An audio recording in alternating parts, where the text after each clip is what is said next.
République populaire de Chine pour nous avoir associés à cet important rendez-vous et les organisateurs que vous êtes de nous offrir cette tribune pour partager les préoccupations de l'Afrique et du Sénégal en particulier. Vous avez posé une question importante. Le Sénégal a vu l'arrivée d'un nouveau régime depuis quelques mois maintenant, un peu plus d'1 an.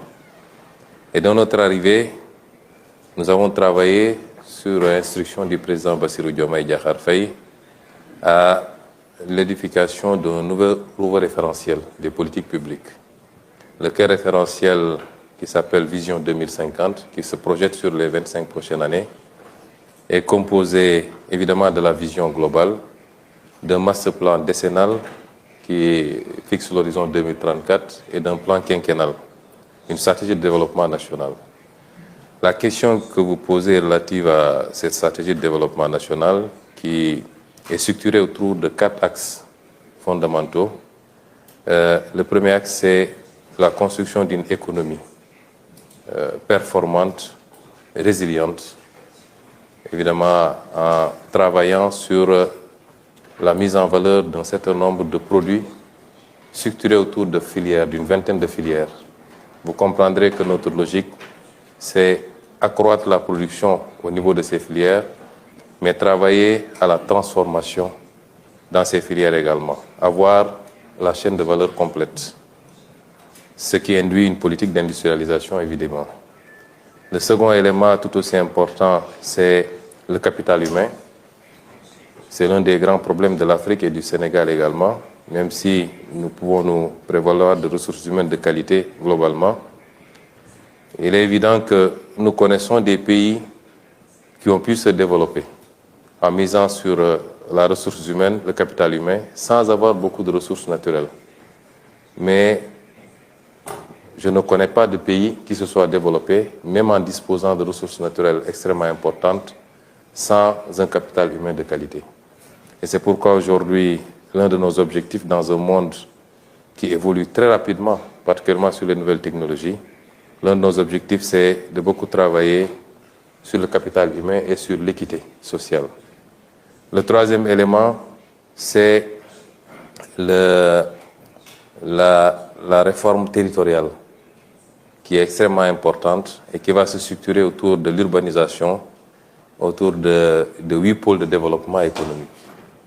Et enfin, le dernier élément, c'est la gouvernance vertueuse.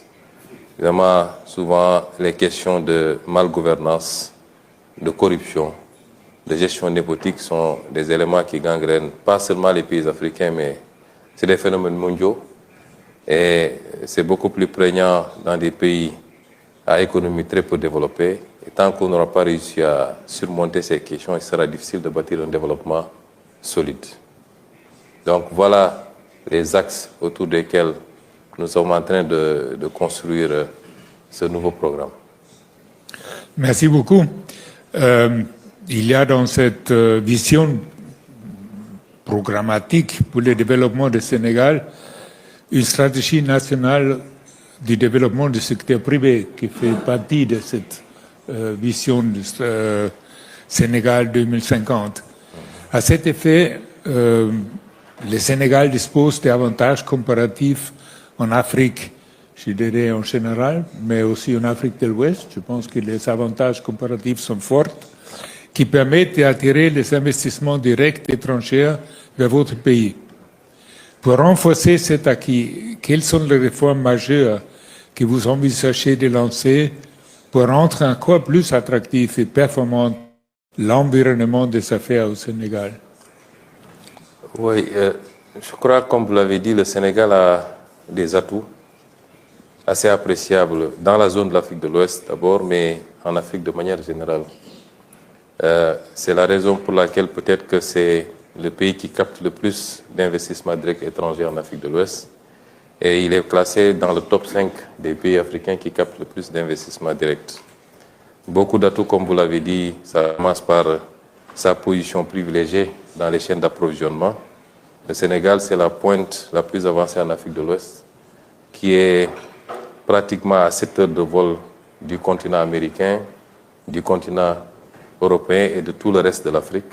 C'est du continent américain, européen et même une partie de l'Asie, notamment les pays du Golfe, mais également de tout le reste de l'Afrique. C'est un atout appréciable. C'est un pays également qui a une stabilité politique, qui n'a jamais connu de coup d'État, de renversement du pouvoir par des moyens non démocratiques, où le pouvoir s'est transmis de régime en régime de manière démocratique, donc stabilité politique. Un pays qui connaît également la sécurité, dans une zone africaine traversée aujourd'hui par malheureusement des crises d'insécurité. C'est un pays qui a une population relativement jeune, comme tous les pays d'Afrique. Les populations de moins de 35 ans varient entre 65 et 70%. C'est un pays qui est ouvert sur le reste du continent également. C'est autant d'atouts, en plus maintenant de ces atouts physiques. Aujourd'hui, il y a énormément de ressources naturelles qui ont été découvertes au Sénégal. Et ce que je voudrais dire aux investisseurs, c'est investir au Sénégal, c'est pas aller à l'aventure. On a deux atouts majeurs en plus de ceux que je viens d'évoquer. C'est la prévisibilité et la transparence. Et c'est ce que nous offrons aujourd'hui. Et pour accompagner maintenant tout cela, nous avons déjà un cadre assez stable, mais que nous voulons améliorer. Un paquet de réformes va être lancé. On a commencé d'ailleurs. Les réformes fiscales, notamment, et douanières. Les réformes de l'environnement des affaires avec le Code des investissements, la réforme du Code des investissements qui est en chantier, la réforme foncière, les réformes des différents instruments, Code minier, Code pétrolier également, la modernisation de l'administration par la digitalisation pour rendre les procédures beaucoup plus rapides. Un paquet de réformes va accompagner la vision 2050 que nous avons déjà élaborée pour rendre le cadre toujours beaucoup plus attractif. Je voulais dire aux investisseurs que nous les attendons. On a beaucoup d'investisseurs déjà qui manifestent leur appétit, en plus de ceux qui sont déjà au Sénégal. Mais nous les attendons pour venir participer à ce travail, à cette œuvre, qui, au-delà du Sénégal, vise un marché beaucoup plus important. Le Sénégal, ce que nous voulons en faire, c'est un hub de l'Afrique de l'Ouest pour toucher un marché de 400 millions d'habitants de l'Afrique de l'Ouest, la zone CEDEAO particulièrement. Et je pense que nous avons, comme vous l'avez dit, tous les atouts pour pouvoir offrir cela aux investisseurs, aussi bien nationaux que particulièrement les investisseurs étrangers. Oui, je pense que toutes ces réformes-là, c'est ce que vous avez mentionné avant comme la gouvernance virtueuse pour vraiment encore renforcer cette partie-là, qui fait un autre atout, qui est déjà un atout, franchement. C'est déjà, comme se dit, la stabilité. Mais il y a aussi la partie démographique, évidemment, avec la jeunesse qui assure un marché assez grand. Et l'avantage géographique, vous avez mentionné avant que depuis Dakar, vous avez 7 heures pour aller au Moyen-Orient, vous avez 7 heures pour aller en Amérique latine, pour les États-Unis, etc. Vous avez géographiquement aussi un grand avantage de ce côté-là. Mais donc, si vous regardez aujourd'hui avec, vous savez, des grands paquets de réformes en face, quels sont les défis actuels auxquels votre gouvernement est confronté dans la mise en œuvre de l'agenda nationale de transformation? Quels sont les grands défis? Parce que les projets sont énormes, c'est un changement, c'est un truc. Comment vous sentez? D'où viennent les défis pour mettre ça en place? Je rebondirai d'abord sur, vous avez insisté sur la gouvernance vertueuse, elle est très importante. Et je pense que pour ceux qui ont suivi notre carrière politique et notre combat politique, notre parti, le président Bassirou Diomaye Diakhar Faye, moi-même et tout le staff, le substrat de notre combat politique, c'était justement la bonne gouvernance et la transparence. Aujourd'hui, nous sommes en train de mettre en place des mécanismes. D'abord par rapport à la gestion passée, pour que tous ceux qui ont eu à gérer puissent rendre compte de leur gestion par rapport à la transparence, mais également par rapport à notre propre responsabilité à partir de maintenant, pour que ces phénomènes ne se reproduisent pas au Sénégal, ou alors de manière très marginale. Et la question que vous posez par rapport aux défis, aux obstacles, le premier obstacle, c'est la situation dont nous avons hérité. Évidemment, quand nous sommes arrivés, le président Diomaye Faye a demandé à ce que nous fassions la situation de référence, que nous fassions l'audit des finances publiques et l'audit de toute la gestion de manière générale. Cet exercice a révélé un résultat malheureusement pas très réjouissant, puisque la dette dont nous étions supposés hériter quand nous remplacions le régime tournait autour de 70%, 74%. Et quand nous avons fini l'audit, la dette avoisinait les 100%. Le déficit également, qui était projeté à 4,5 ou quelque chose pour cent, a dépassé les 10% et arrivé à 14%. C'est un exercice que nous avons volontairement fait. Et quand nous l'avons fait, nous avions la possibilité aussi de ne pas révéler ces chiffres parce que nous en connaissons les conséquences. Dès que vous révélez ces ratios, évidemment, ça peut crisper les partenaires, à commencer par les partenaires multilatéraux, le Fonds monétaire international, mais les partenaires bilatéraux également, et les marchés. Mais nous avons fait le pari de dire la vérité, d'abord à notre peuple. C'est en ligne avec votre politique de transparence. De transparence.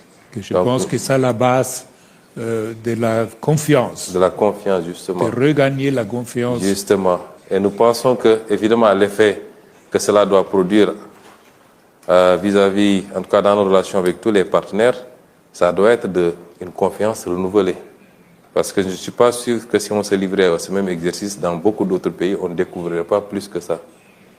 Et si aujourd'hui le Sénégal doit subir les contre-coups de cet exercice de vérité, ça découragerait ultérieurement les autres pays à se livrer au même exercice. Mais bref, ce que je voulais dire, c'est que nous avons hérité de cette situation, qui est une situation difficile, qui nécessite que nous réajustions sans pour autant aller vers l'austérité. Continuer à libérer l'économie, à inciter l'investissement. Et c'est cet exercice difficile qui fait que c'est un défi constant pour nous. Nous sommes en train de discuter pour un nouveau programme avec le Fonds monétaire international. Les partenaires continuent à manifester beaucoup d'appétit et beaucoup d'intérêt pour le Sénégal. Les investissements continuent. Mais notre option, c'est d'accélérer le rythme parce que nous voulons que le Sénégal et toute l'Afrique, nous le souhaitons pour toute l'Afrique, puissent aller vers un processus de développement accéléré. Comme on a vu ce phénomène dans ces pays d'Asie, par exemple, la Chine, les dragons d'Asie, où sur un temps de 25 ans, 20 ans, 30 ans, des progrès substantiels ont été enregistrés. Le second défi maintenant, c'est le défi de l'appropriation par les populations. Vous savez, les changements structurels ne se font pas seulement par les gouvernants. Il faut une dynamique d'ensemble. Il faut que les populations puissent bien comprendre, au-delà de la situation dont nous avons hérité, les objectifs que nous sommes assignés et ce que nous sommes en train de dérouler, et que nous puissions avoir une masse critique de ces populations-là qui accompagnent ce mouvement. Et le troisième défi, c'est celui de la mise en œuvre. Évidemment, nos pays ont souvent péché à ce niveau-là. Dans le passé, il n'a pas manqué de bons plans de développement, mais à la mise en œuvre, il y a toujours des problèmes. C'est pourquoi nous avons mis en place tout un mécanisme pour la mise en œuvre, le suivi et l'évaluation des delivery units, d'abord à la primature dont je suis le Premier ministre, mais également dans les ministères. C'est tout un travail qui est en train d'être fait pour gérer ce programme avec toute la rigueur qui s'y est, parce que nous pensons qu'en Afrique, il n'est pas question de réinventer la roue. Ce qui a été fait ailleurs et qui a produit des résultats, si on le fait avec la même rigueur, on aura les mêmes résultats en Afrique, sinon plus. Dans ce sens-là, votre gouvernement vient de lancer le New Deal technologique, qui a pour ambition d'inscrire le Sénégal dans la trajectoire d'un pays avec une administration moderne et efficace, bénéficiant des retombées de l'écosystème numérique. Au regard des enjeux liés à l'intelligence artificielle, secteur dans lequel la Chine se pose comme un acteur majeur, comment le Sénégal pourrait tirer profit de cette révolution technologique? Je pense que ça va dans la même direction que vous avez mentionné. La mise en œuvre, les nouvelles technologies peuvent les aider de la mise en œuvre de nouveaux programmes Ça aussi permet de réformer le secteur public en certains moments. Ça permet aussi peut-être de limiter toute la partie corruption et agrandir la transparence, parce que tout ça, ce sont les avantages de la nouvelle technologie s'ils sont bien appliqués. Oui, les nouvelles technologies, je crois que c'est devenu le premier facteur dans les politiques de développement de tous les pays très développés comme les pays sous-développés. Et c'est lié également à la multiplicité des applications possibles. Vous avez parlé d'une possibilité, c'est-à-dire les réformes administratives qui peuvent être accompagnées, assises sur les nouvelles technologies, le numérique particulièrement, la digitalisation, mais c'est également l'économie de manière générale, c'est l'application dans des secteurs comme la santé, comme l'agriculture, la multiplicité des possibilités d'application fait que le secteur numérique est devenu un secteur extrêmement important. Évidemment, il y a un pan entier, je suis accompagné ici du ministre chargé du numérique au Sénégal qui a élaboré avec ses équipes le New Deal technologique, qui est un plan ambitieux, structuré autour d'un certain nombre d'axes. Le premier axe, c'est le renforcement du cloud, mais également des capacités de calcul, mais tout ça dans une option de souveraineté. Parce qu'aujourd'hui, en Afrique de manière générale, la question qui se pose, c'est qui gère nos données? Qui gère les data centers? Je crois que, selon les statistiques que j'ai visionnées, l'Afrique ne possède que 1,3% des data centers mondiaux. Vous voyez comme le gap est énorme. Et c'est d'abord une question de souveraineté. Le second élément maintenant, c'est la formation. Investir dans l'intelligence artificielle et toutes les autres options des nouvelles technologies, mais également encadrer par la formation et par le financement les start-up, généralement portées par la jeunesse. Et tout ça dans l'option d'en faire un moteur de l'économie endogène dans notre pays. Le troisième élément, c'est les applications dont on a parlé tout à l'heure. Les applications dans la santé, dans l'agriculture pour améliorer nos performances, dans tous les autres secteurs. L'éducation, évidemment. On parlait tout à l'heure de capital humain, l'éducation. Et le dernier élément, c'est le partenariat stratégique. Nous discutons avec beaucoup de partenaires. Il y a 3 jours à Hangzhou, nous avons visité le siège d'Alibaba, nous avons visité le siège de Brenco, je crois, qui sont très avancés sur les questions d'intelligence artificielle, de nouvelles technologies. Ce partenariat stratégique-là qui nous permettrait peut-être de bénéficier de cette mouvance tirée par les pays les plus avancés dans le domaine. Donc c'est un élément, un facteur extrêmement important et nous invitons également tous les partenaires à une coopération, une collaboration très approfondie dans ce domaine. Dans la partie des avantages comparatifs, l'infrastructure, à mon avis, au Sénégal, il est un avantage comparatif aussi. Si on compare avec les pays voisins, je pense que de ce côté-là, le Sénégal il a un grand avantage aussi. Comment ça se présente dans l'infrastructure numérique? Vous avez aussi une avance sur les voisins ou... Oui, sur l'infrastructure numérique, effectivement. De manière générale, sur l'infrastructure, des investissements ont été consentis. Mais nous considérons qu'il y a énormément de choses à faire. Et dans la vision 2050, nous avons un ambitieux programme infrastructurel, notamment les corridors, les infrastructures qui mènent vers les zones productives, les grands corridors terrestres, ferroviaires surtout, et avec l'axe Dakar-Bamako, qui permettrait d'avoir le chemin de fer jusqu'à Bamako. Les infrastructures portuaires, nous avions un grand port, le port de Dakar. 2 autres ports sont en cours de construction, notamment à Bargny et Ndayane. Nous avons un projet d'un 3e port carrément dans le sud, à Nikin, en eau profonde, qui nous permettrait peut-être de pouvoir l'orienter vers les pays voisins, la Guinée-Bissau, la Guinée-Conakry et au-delà, la Sierra Leone, avec lesquels nous sommes en train de travailler, à avoir un cadre de gestion commune d'un certain nombre de nos ressources. Par exemple, nous avons maintenant du gaz au Sénégal. Vous avez du fer et de la bauxite, aussi bien en Guinée qu'en Sierra Leone.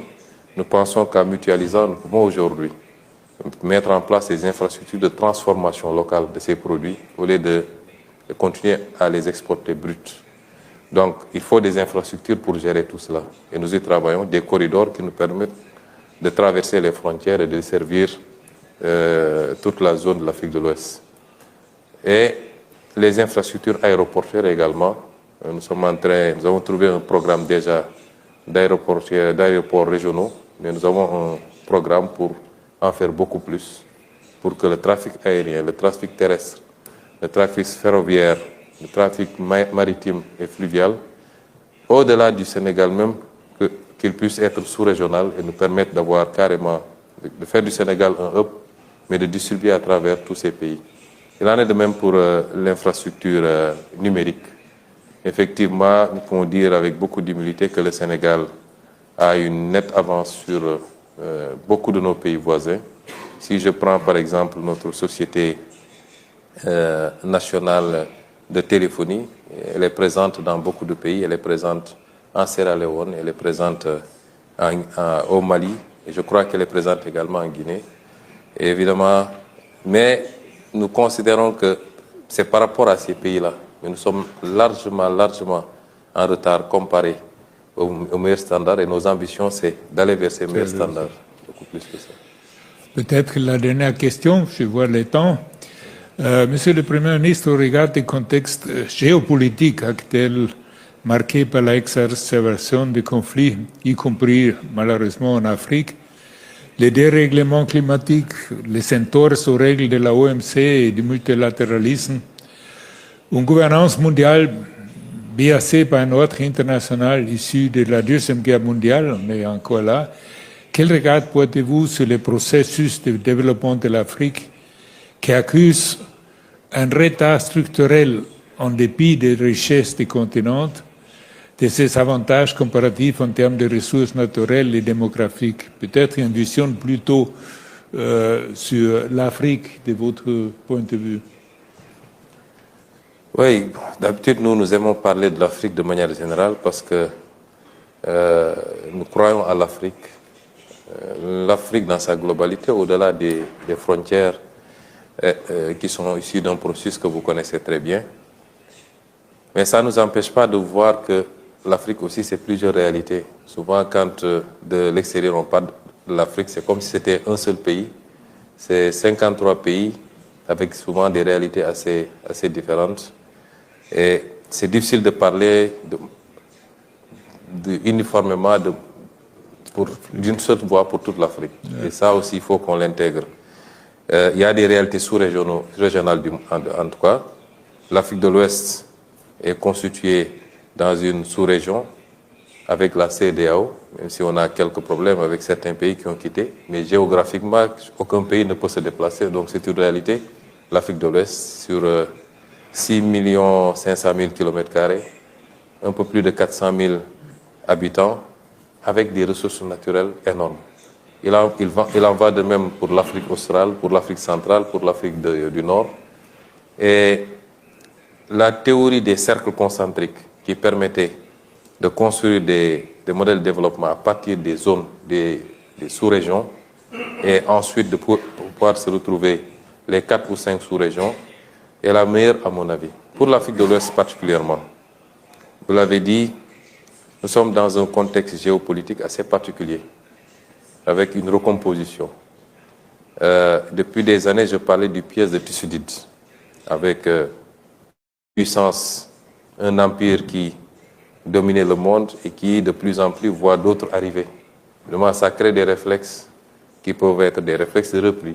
Ça peut déclencher des guerres économiques comme on en voit actuellement, avec les taxes qui sont simplement un symptôme, et ça va beaucoup plus en profondeur.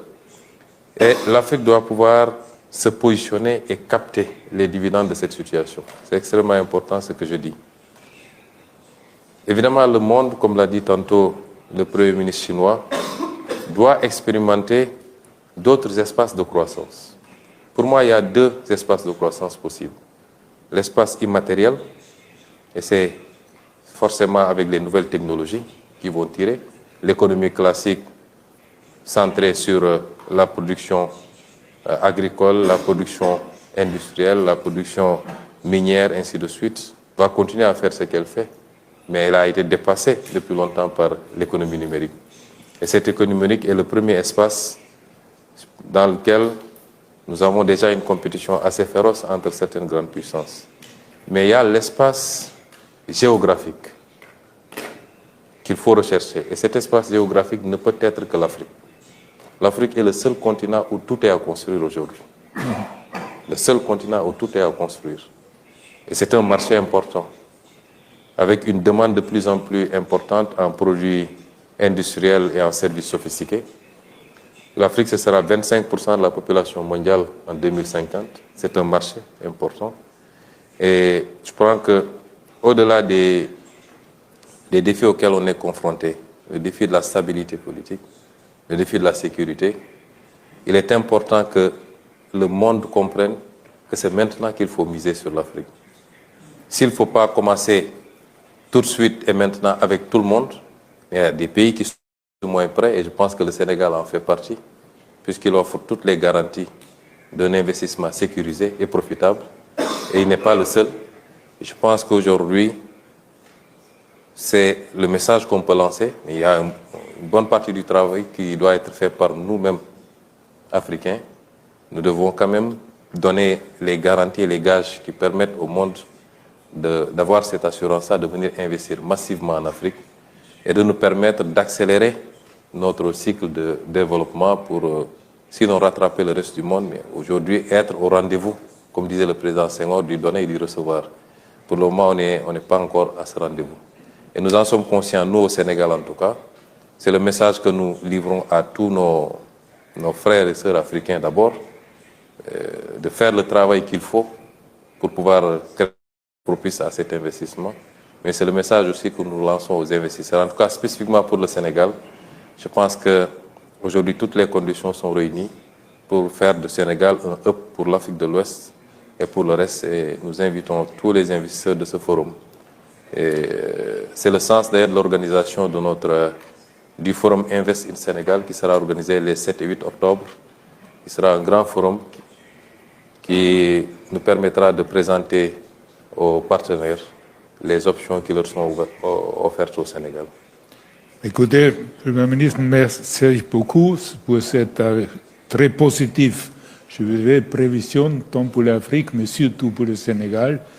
Comme investisseur que j'étais dans ma vie antérieure, je peux vous assurer que nos investissements en Sénégal, c'était toujours très productif et qu'on continue à investir. Et je suis sûr que votre intervention aujourd'hui a aidé beaucoup d'attirer l'attention pour les investissements dans votre pays. Merci beaucoup. Merci.